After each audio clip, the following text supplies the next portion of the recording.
உதாரண ஜாதகம் மேஷலக்கணம். இந்த யோகாதிபதிகள் எப்படி இருந்தால் நன்மையை செய்யும்? இதோ அதற்கான காணொளி.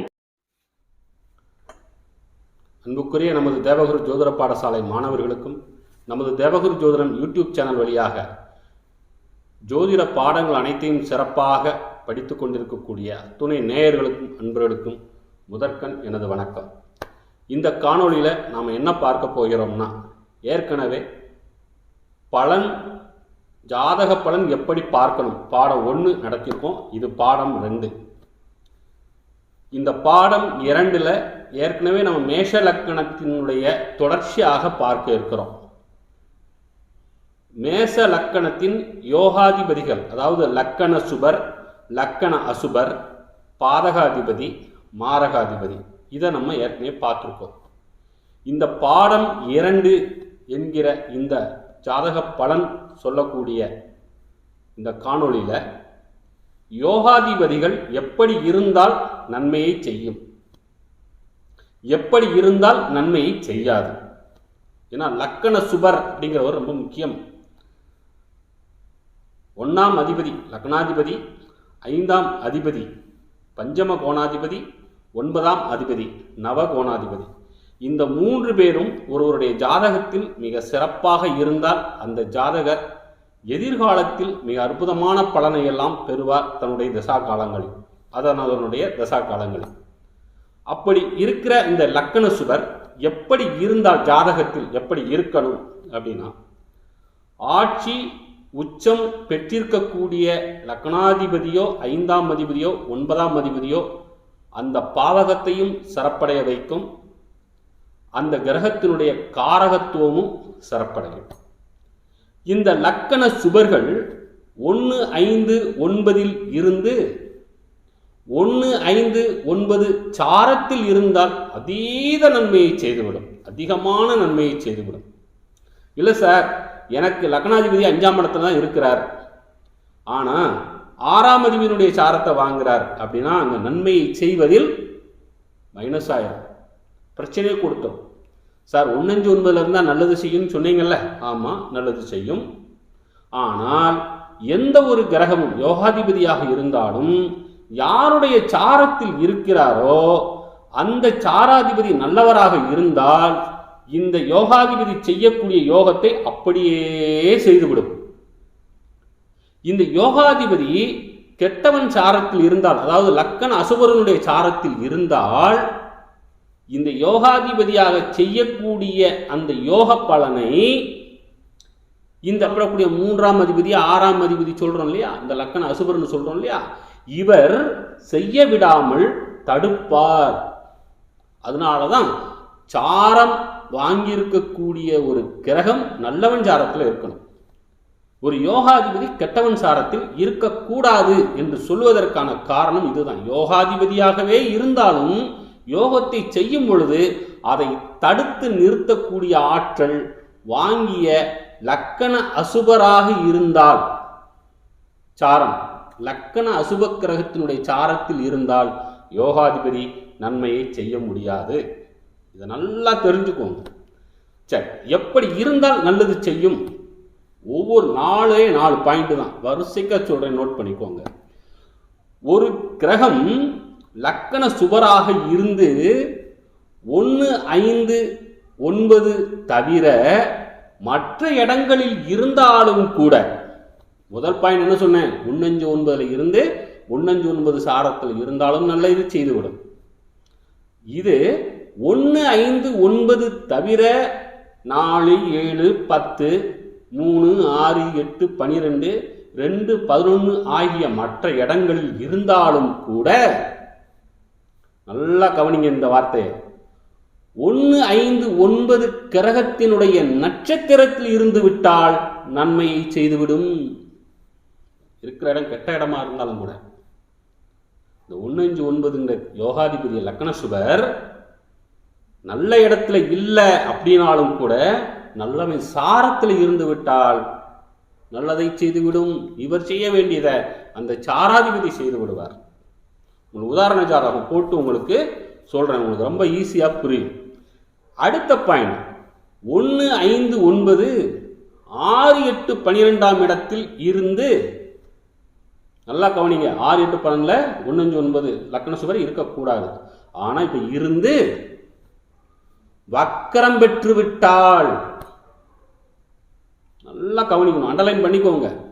ஒரு கிரகம் வக்கரம் பெற்று அவர் யோகாதிபதியாக இருந்து, அதாவது லக்கண சுவராக இருந்து வக்கரம் பெற்று 6லயோ 8லயோ 12லயோ 3லயோ இருந்து விட்டால் அதிகப்படியான நன்மையை செய்துவிடும். அண்டர்லைன் பண்ணிக்கோங்க. அடுத்து லக்கண சுவர் 1, 5, 9 அதிபதிகள் நீச்சம் பெற்று இருக்கிறார்கள் வச்சுக்கணும். அப்படி நீச்சம் பெற்ற கிரகம் வக்கரம் பெற்று விட்டாலும் அதிகமான நன்மையை செய்துவிடும்.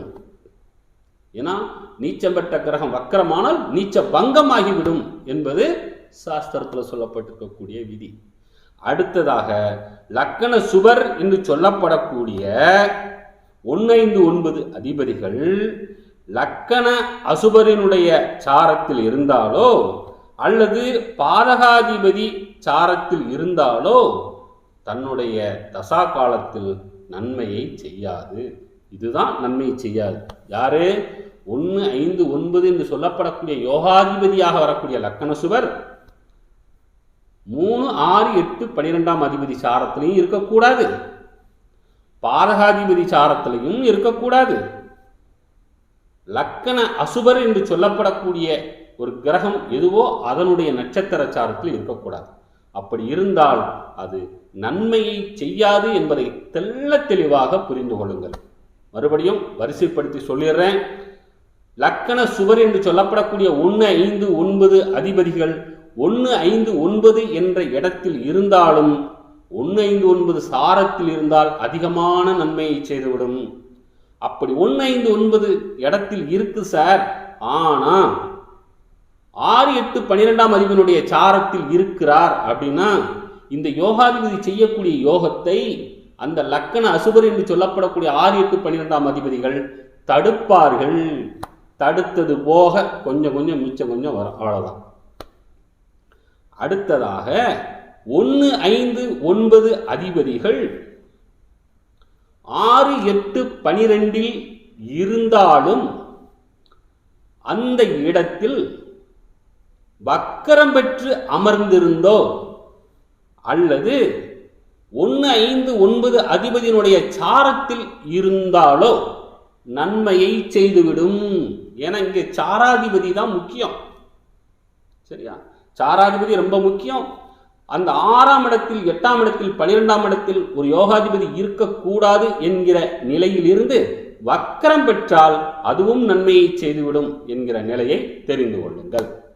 அடுத்ததாக 1, 5, 9 என்கிற லக்கண சுபர்கள் நீச்சம் பெற்று வக்கரமாக இருந்தாலும் நன்மையை செய்துவிடும். இதுவும் 1, 5, 9 சாரத்தில் இருந்தால் இன்னும் நன்மையை செய்துவிடும். அடுத்ததாக லக்கண சுபராக வரக்கூடிய 1, 5, 9 அதிபதிகள் 3, 6, 8, 12 அதிபதியினுடைய சாரத்திலோ அல்லது பாதகாதிபதியின் சாரத்திலோ அல்லது மாரகாதிபதியினுடைய சாரத்திலோ கண்டிப்பாக இருக்கக்கூடாது என்கிற இந்த விஷயத்தை நீங்கள் தெரிந்து கொண்டால் உங்களுடைய ஜாதகத்தை எடுத்து வைத்துக் கொண்டு லக்னாதிபதியும் 5ஆம் அதிபதியும் 9ஆம் அதிபதியும் எப்படி இருக்கிறார்கள் என்பதை அறிந்து செயல்பட்டீர்களேயானால், அப்படி சார் நீங்க சொன்ன மாதிரி நல்ல இடத்துல இல்லை, லக்கண அசுபருடைய சாரத்தில் இருந்து எனக்கு யோகத்தை செய்யாமல் தடை செய்கிறது என்றால் அந்த கிரகம் எதுவென்று அறிந்து அந்த கிரகத்திற்கு உரிய பரிகார விஷயங்களை நீங்கள் எடுத்துக்கொள்ளலாம். உதாரணத்துக்கு லக்னாதிபதியாக குரு வர்றாருன்னு வச்சுக்கோங்க. இந்த குரு பகவான் 6, 8, 12இல் இருந்தாலோ அல்லது 6, 8, 12 அதிபதியினுடைய சாரத்தில் இருந்தாலோ யோகத்தை செய்ய முடியாத நிலையில் இருக்கிறது அல்லவா?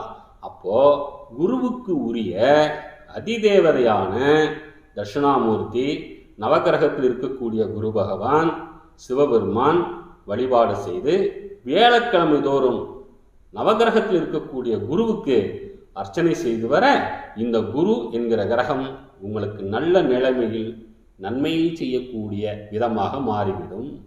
அப்படி பரிகார விஷயங்களை நீங்கள் எடுத்து செய்து கொள்ளலாம்.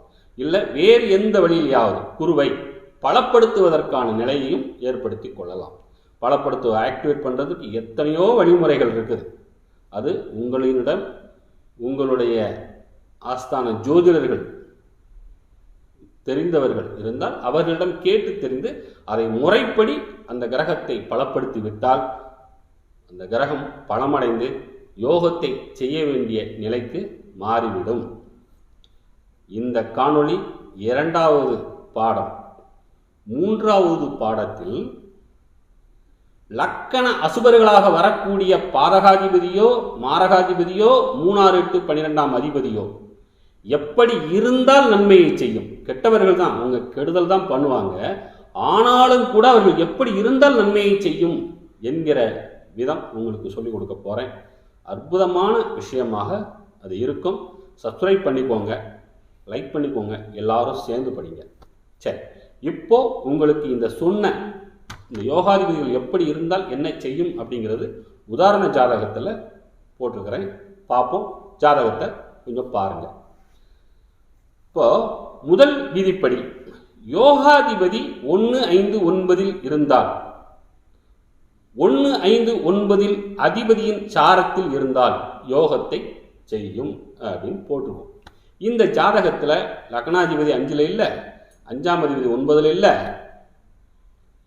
9ஆம் அதிபதி லக்னத்தில் இல்லை, 1, 5, 9 எதுலையும் இல்லை, மாறி மாறி இருக்குது.